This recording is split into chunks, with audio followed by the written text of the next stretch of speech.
あの時の両親は俺を心配していたのか。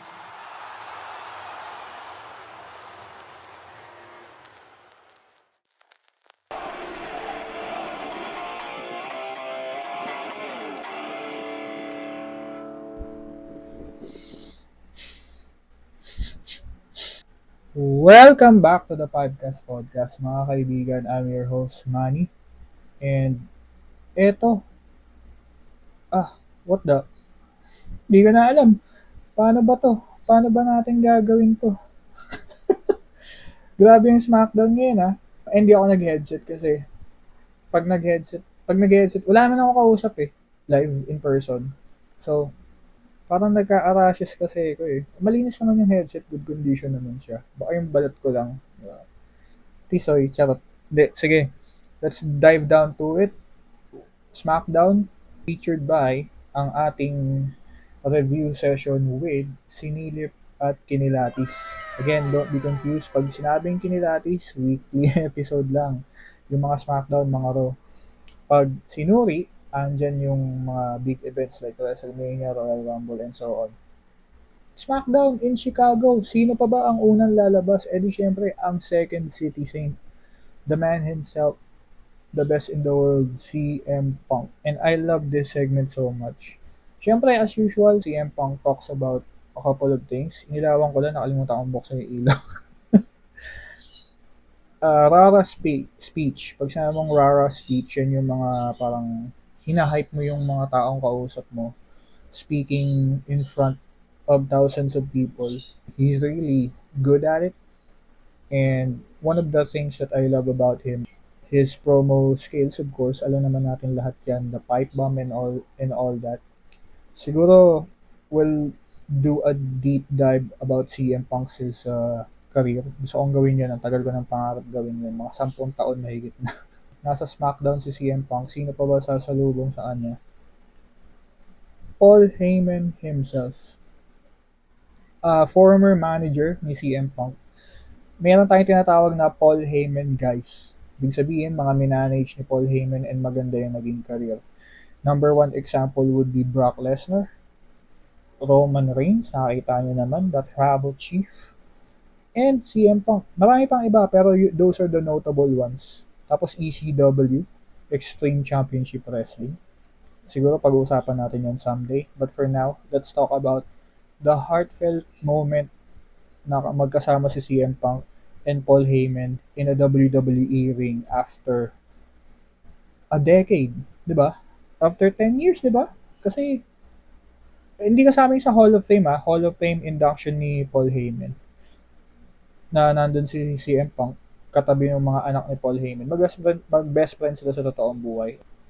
Compliments back and forth and a big fat hug for both of them. Ang saya, if you've been following them for a while, ang saya. Ang saya makita na ganun. Kasi nawala si Punk eh. Na ano ako, na ang OA, charot.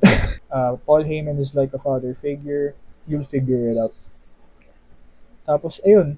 Ganito yung nangyari. Nagkita sila ulit.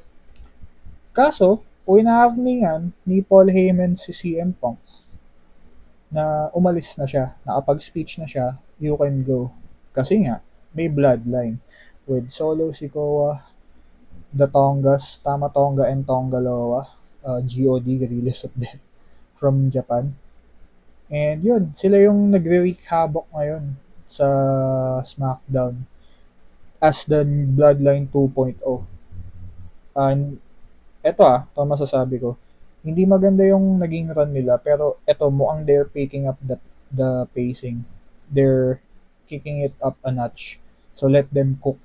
Ang ganda ng mga nangyayari sa'yo Ay, sa'yo. Sorry. Ang ganda ng mga nangyayari sa wrestling ngayon Merong murder from last week. Meron man yata mamaya. Ito na nga. Sabi nga ni Paul Heyman, kasi nga, parang binantaan niya na baka saktan si CM Punk nila Solo. And of course, say his name and he will appear. Lumabas nga sila Solo. The Bloodline 2.0, New Bloodline. So, ayun, binantaan na lang si Punk, aalis ka o aalis ka. And syempre, the best in the world, di siya alis. So, nagkahamunan, umakit ng ring yung Bloodline, and out came our WWE champion, si Cody Rhodes, to help CM Punk with two baseball bats. Ang galing, no? Kasi kung mapapansin nyo, kung may nakakaalam, si CM Punk, he looks like Negan sa The Walking Dead. Ang dami may ayaw kay Negan, pero I like him, lalo na sa Mortal Kombat. Ay, ano ba? Tekken pala, sorry. Nasa Tekken yun si Negan. Ang galing. Tapos ayun, syempre, umatras yung Bloodline. Alam papalo sila ng baseball bat sa ulo. Sinama ni Cody si Solo. 1v1 sa main event. So mamaya makikita natin anong mangyayari. Ito pa pala, sabi ni CM Punk kay Paul Heyman na ano ba yung favor mo pag ginawa ko yung gusto mo. Tapos sabi ni Paul Heyman, take me with you. If, I mean, the emotion running through Paul Heyman's eyes. Kasi nga para siya naka-hostage sa new bloodline. Unlike nung nasa OG bloodline with Roman Reigns, yung tenure ni Roman Reigns. Pero ngayon, hindi niya gusto yung kay Solo, lalo na yung nung hinire ni Solo yung GOD, Guerrillas of Death, with the Tonga brothers. So yun, ganun yung scenario. And then we cut sa backstage, andun si Kevin Owens and Randy Orton. Kinonfronta nila si Cody Rhodes na, we got your back, bro. We got you. Which is true naman. Although, someday soon makikita natin si Orton going after Cody. Hopefully soon. Kating-kating na kami. But yeah, they do. Kasi may feud sila. Yung si RKO, ano ba? Randy Orton and Kevin Owens. RKO, KO kasi Kevin Owens. You get it, di ba? Di mo kayo tanga. May feud talaga sila sa Bloodline. Ay, hindi pa sila nananalo sa Bloodline sa pagkakaalam ko. I mean, yung big wins para matapos yung feud. So, parang ongoing feud pa rin siya. Massive feud on SmackDown. Tapos, ayun. And then, after that, we cut to the first SmackDown qualifying match para sa Money in the Bank. Ganon din, triple threat. Gaya nung nangyari nung Raw. Triple threat match between Chelsea Green, Bianca Belair, and Michin or Mia Yim. Michin siya. Yeah. Korean, resident Korean ng WWE. And former yata, di ko masyadong ma-confirm, parang former part of OC. OC was AJ Styles, Luke Gallows, and Carl Anderson from OG Bullet Club, of course, sa Japan. Pero dito, OC, sa WWE, OC sila. Part si Michin nun. Ngayon yata hindi na. Malalaman natin. Kaya ako nabanggit yun kasi ginawa during the match, fast-paced match. It was fun. Hindi ko yun expect yun from them. Kasi sa wrestling kasi may chemistry. Kung parang may imagine mo yung kung ano yung style nito tsaka anong isa, mag-iisip ka ng chemistry between them. So, minsan mapapansin mo na parang wala silang chemistry. Pero magugulat ka ang ganda ng match, which is this match. This is a good example. So, Michin, for me, was the highlight of the whole match. Ang laki ng improvement niya from NXT. Uh, her NXT days. NXT is developmental yun. Tapos, may spot doon na ginawa niya yung SS or finishing move. Or signature move ni AJ Styles. Yung Styles Clash, ayan. So, ginawa niya ni Michin, although she didn't win. Kasi, ayun nga, parang may KOD na nangyari from Bianca Belair, former women's tag team champion. Pero,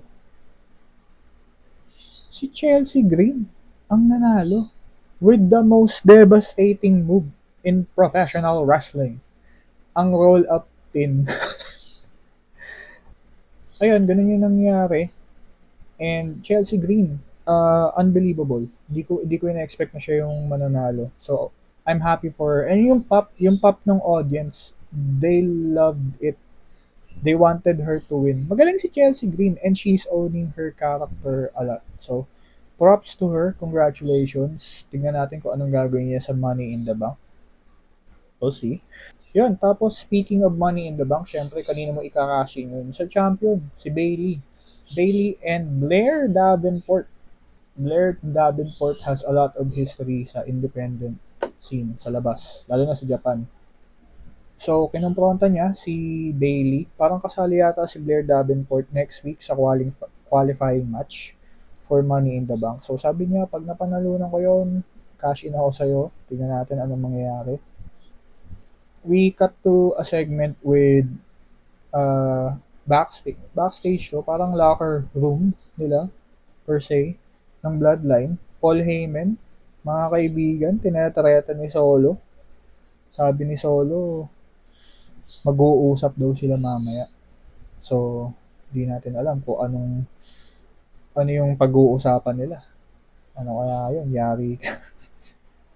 Kasi eto naman kasi si Paul Heyman, I mean, I, I like what he's doing, pero in terms of what they do, which is live entertainment sa pro wrestling, kung ano yung pinapakita mo sa fans, syempre nakikita din, lalo na ngayon, age of technology, age of social media, kung ano yung pinapakita mo sa fans or sa camera, makikita rin nila Solo yan, di ba?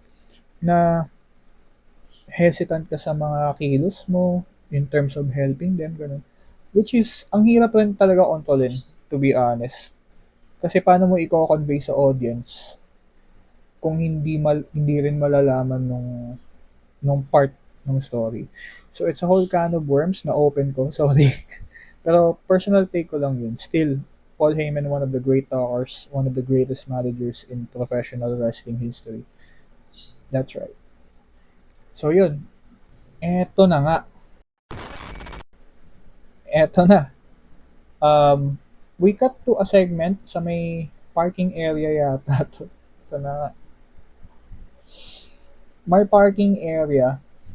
So, si Grayson Waller, one half of the WWE Tag Team Champions, kasama niya si Austin Theory.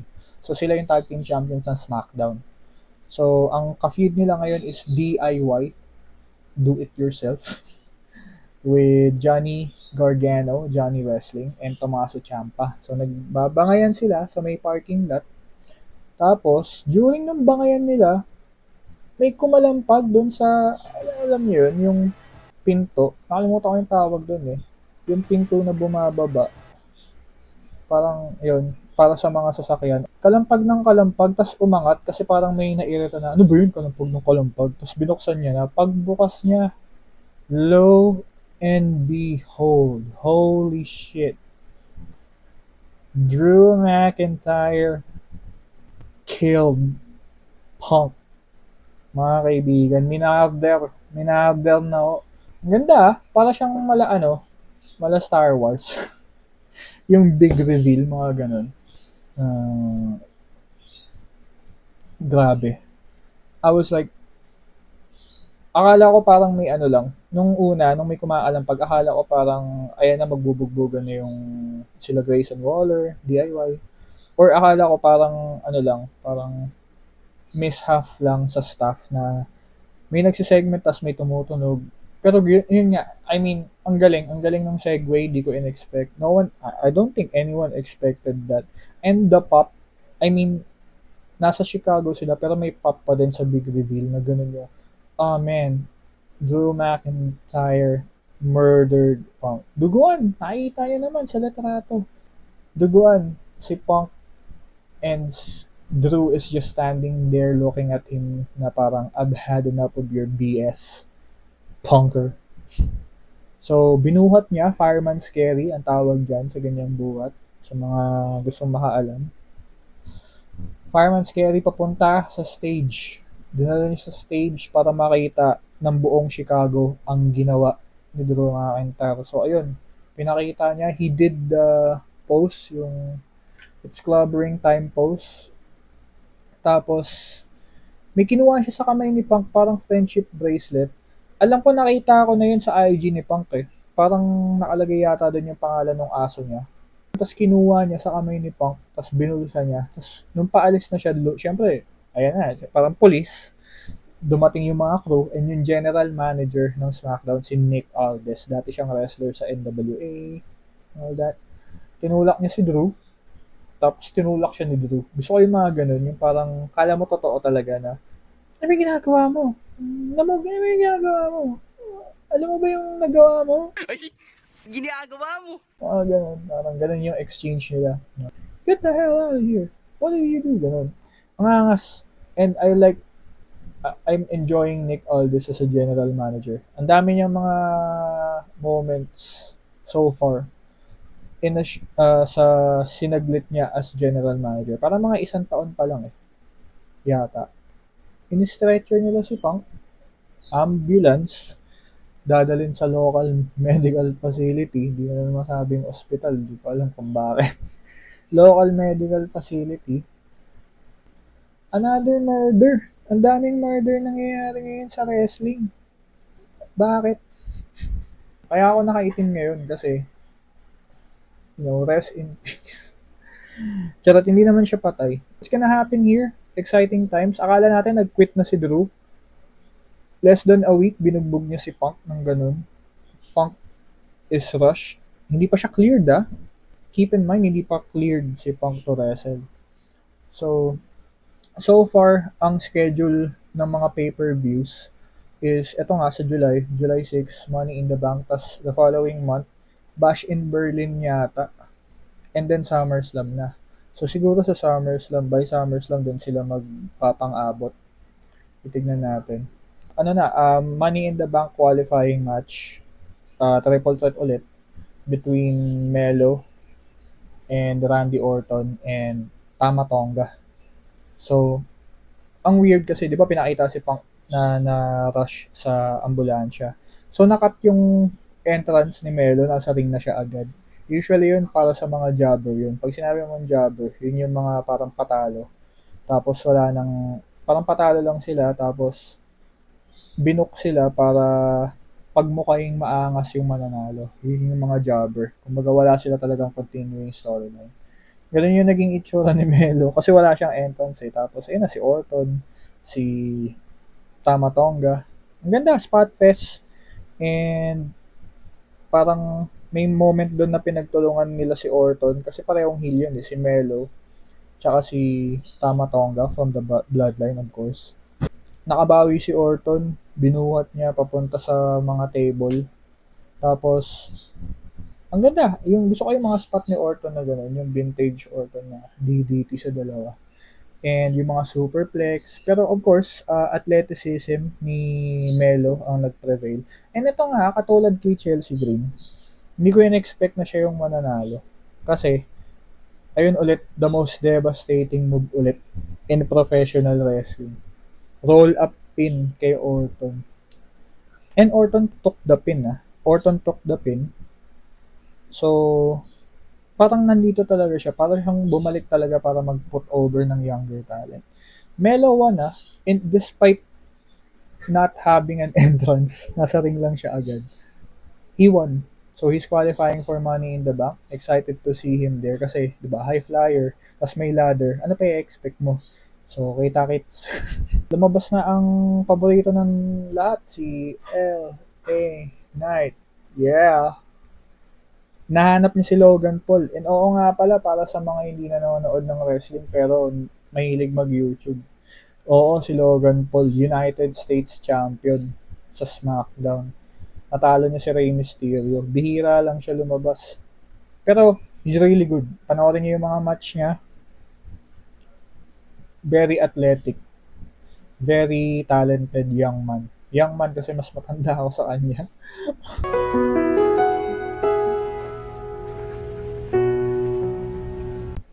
Bata kasi Logan Paul. Parang 26, 27 lang yata siya. So,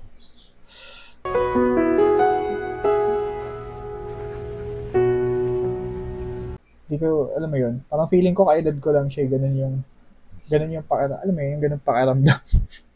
Pero ayun nga, champion siya, a YouTuber is a champion sa WWE. Baka naman, baka naman. Pero, ayun, sila yung magka-feud ngayon. And ang galing kasi last week, sa SmackDown, si LA Knight, nasa bahay ni Logan Paul, sa pool. Parang, ano yun, breaking and entering. Ano ba nangyayari sa WWE ngayon? Parang ang daming krimen na nangyayari. May breaking and entering, may murder, assault, 'di ba? It's like we're back in the Attitude Era. Ang saya. Napakasaya. LA Knight nagsasalita na hinahanap niya si Logan Paul and unang lumabas si Santos Escobar ng Legado del Fantasma, sorry. Kalaban dati ng LWO. Ganun din, mga ano din, mga luchador din. A group of luchadors, mga Mexican wrestler with Angel Garza and Humberto. So, ayun, Angel Garza is really good Ayun. Tapos, ayun, nagbangayan sila si LA Knight at saka si Santos Escobar. Tapos bigla, syempre, heel si Logan Paul. Bigla siya sumulpot, inatake niya from behind si LA Knight. So, ayun, raising the championship. Pero, hopefully, ito na yung break ni LA Knight.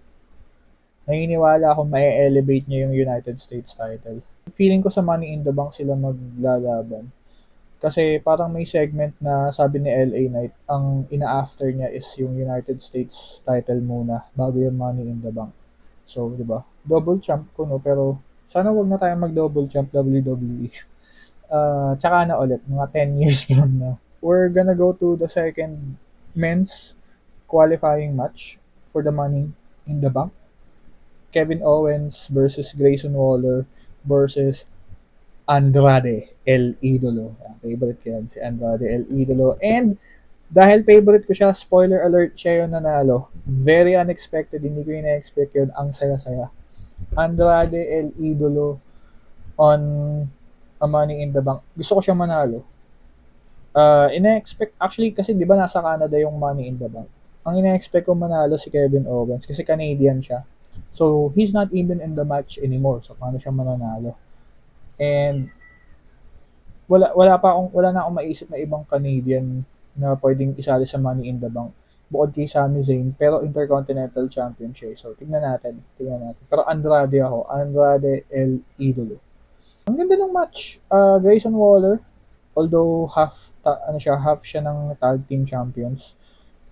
In his own right, he's really athletic. Australian siya, by the way. So, Kevin Owens, parang hybrid siya ni Stone Cold and Rob Van Dam. Ganon. Na may katawan ni Mick Foley. Yun yung judgment ko sa kanya. Yun yung, di ba? Kasi yung moxie niya is from Stone Cold. Tsaka nag-i-stunner kasi siya. Tapos yung athleticism niya, RVD. Nag-i-swanton bomb siya. Nagpa-frog splash siya. Yung mga brainbuster niya and everything. Indie darling, kung tawagin. Indie darling, yan yung mga indie wrestlers na wala sa WWE. Ayun, ang ganda nung ending kasi si Grayson Waller, kapakita ako, si Grayson Waller yung move niya na nakalimutan ko yung tawag yung parang down under yata, something, kasi diba Australian. So papasok siya sa ring na ganyan, ayan. Tapos mangkakater siya or stunner, ika nga. So ganun yung move niya, pero si Andrade, nasalo siya nung Hammerlock DDT. Yun yung finishing move ni Andrade. Ang ganda ng sequence. Tatry kong i-put up. Kung nalagay ko dito, ibig sabihin pwede.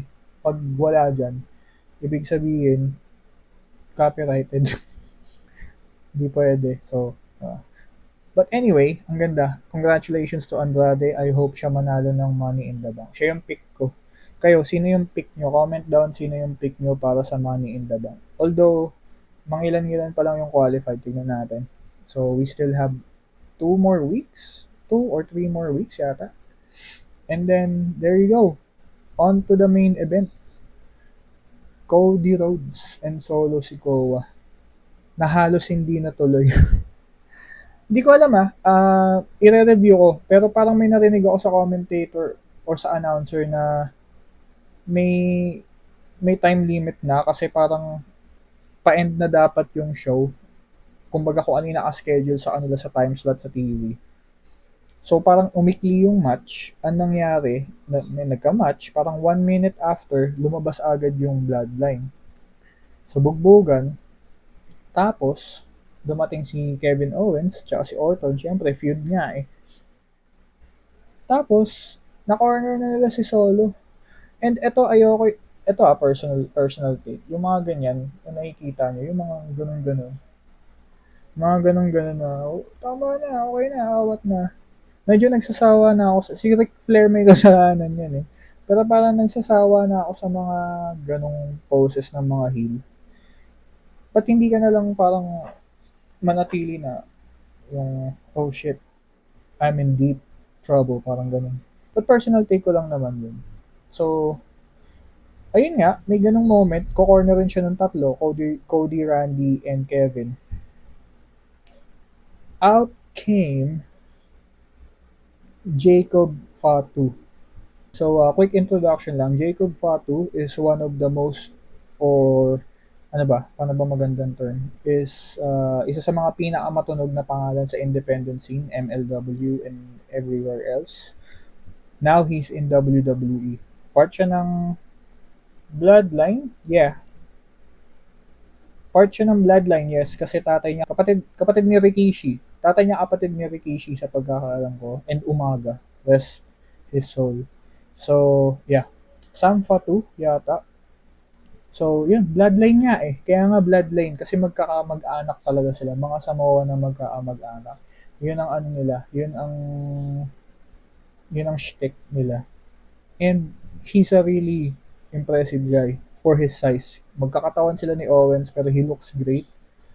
Tapos ang athletic niya, pero yung athleticism niya with Samoan style, mapapansin niyo yan kung manonood kayo regularly. Hindi man sobrang regularly, kahit yung mga match lang nila. Una niyang kinana, si Kevin Owens, sinamoan drop niya sa steel steps, edi 1-0. Tapos, sunod na kinana niya, si Orton. In-spear niya sa barricade. In-spear niya dun sa barricade. Di nga tumupi eh. Pero, okay lang. Pero, ang devastating pa rin tingnan. Tapos si Cody, tinalunan niya. Frog splash. Or Samoan splash. Ano ba? Samoan splash sa announcer's table. Triple kill. Diba? Parang yung parang si Solo, yung nasa mid. Tapos si Jacob pa to yung farm. Tapos yung tatlo, ginambang si Solo. Biglang lumabas yung farm na may item na. Ayun, ganyan yung nangyari. Debut yun ha. Jacob Fatu's debut in WWE sa SmackDown. So, apat na sila sa new bloodline and mas mukha na silang intimidating ngayon. Yun yung sinasabi ko kanina na mas okay na sila tignan ngayon or parang maganda na yung patutunguhan ng booking sa new bloodline. Hindi na sila parang Wish version or Lazada version ng bloodline ni Roman Reigns. At ang tenure ni Solo, meron pa ring potential. And again, get well soon, Punk. Great times in professional wrestling. Grabe. Oo nga pala, nakalimutan ko, dapat tatlo kami ngayon nagre-review.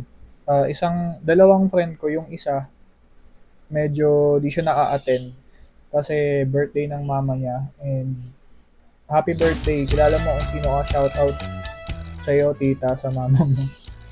And yung isa naman, walang internet. Eto, red loss of death, ika nga. Sinend niya pa sa akin. Okay lang, siguro next week mga chong, tingnan natin. Kung magkakalayo kasi kami, isa sa Cavite, isa sa Pasig, tapos ako, odd not, represent Tondo. Kaya mahirap din. Pero, sinasabi ko nga sa inyo, anyone can do reviews with me. Pwede kayong mag-comment or mag-message sa akin kung paano natin kakanain yung episode. Kung ano yung napanood yung episode, mag-review tayo. And not just wrestling fans kahit sino. Nag-aaya ako kahit hindi wrestling fans. Yung dalawa kong tropa na hindi naka-attend ngayon, hindi sila wrestling fan. anyone can join. Kasi ang gusto kong mangyari is ipakita sa mga tao na hindi nanonood ng wrestling, bakit mahal na mahal ko yung wrestling, ba't ako nag-enjoy. And at the same time, yung sa mga wrestling fans din, mag-enjoy kami, 'di ba? Win-win. Yun yung purpose na to. So, second episode ng Sinilip at Kinilatis for SmackDown. And then Tuesday, Monday Night Raw. So magiging regularly scheduled na to. And alam ko late ko na upload yung Raw. So mas aayusin natin yung pag-upload. And baka mag-upload din ako ng mga reaction videos para, 'di ba? Malaman niyo kung paano kami natatanga, paano kami nagre-react sa mga nangyayari live. Baka kayo din, charot. Pero, 'di ba? Thanks for listening. And that's it. That's a wrap. I'll see you next week or tomorrow or whenever. Basta may wrestling, andun ako. I'll see you around. This is Manny from the Podcast Podcast. Ciao.